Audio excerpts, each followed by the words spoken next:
Hello at welcome back sa aking channel. Jong Hilario at Maya ganap sa pagpunta nila sa Dubai kasama ang anak na si Serena.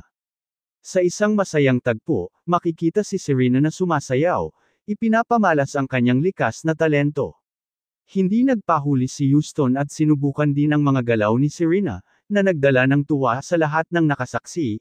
Ang samahan ng pamilya at kaibigan ay naging highlight ng kanilang Dubai adventure, na puno ng tawanan, sayawan, at magandang alaala.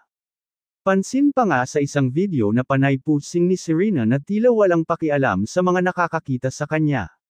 Narito at ating panoorin ang nakakatuwa na videos ni Serena Oceania, pero bago yan maaari po kayong mag-subscribe para laging updated sa iba pang kaganapan.